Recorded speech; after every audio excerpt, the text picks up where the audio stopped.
And that ship that With all was of this built talk about in renaming Guam to Guahan, is it possible that Guahan that is not ship the that was original built indigenous in name for Guam? Barcelona. According to Marjorie Driver of the Micronesian Area Research Center, But it came Guam's here to original Guam. name might have been something completely different. And In 1985, the Commission for Self-Determination that tasked when Driver, Magellan who is ships- responsible for translating had almost come all of through, Guam's Spanish that they documents, had come with through researching the southern original islands. name of Guam.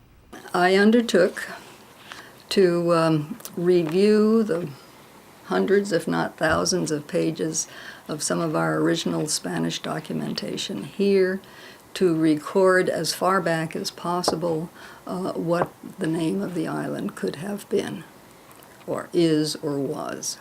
What Driver found was that Guam was spelled differently and given different names throughout its contact with Spain.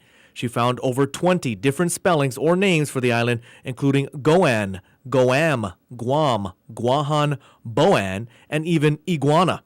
What intrigues her the most, however, is a name shown on one of the oldest known maps of Guam and the Marianas. It's the first map that attempts to show the indigenous names of the Marianas. One of the fascinating sources of information like this are going to be our early maps. And the interesting map, as far as Guam is concerned, is a map that was published in 1544. The names on the map were provided by one of Magellan's crew members who jumped ship. A cabin boy by the name of Gonzalo de Vigo found his way to one of the northern Mariana Islands. He stayed in and traveled throughout the Marianas for 4 years before being picked up by a passing Spanish galleon. When he returned to Spain, he gave the names he had learned for the Mariana Islands.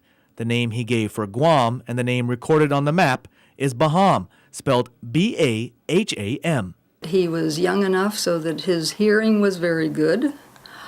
He had to learn to speak to these people that he was with, Chamorros, for those 4 years. And he has left us the information, the names of at least 13 of these islands. Many of those 13 island names are still used today, for example, Pagan, Tinian, and Saipan. So how did Guahan come about? Legazpi was the first one to record the name Guahan in 1565, but he was only on Guam for a few weeks. This cabinet map has to be taken seriously, that this young man, Gonzalo de Vigo, has to be taken very seriously in Guam history, because he probably is the person who was most able, over extended period of time, to tell us what he heard, and that was Baham, B-A-H-A-M. In the end, however, no one is 100% sure what the original indigenous name of Guam really was. Clint Rogel, PNC News.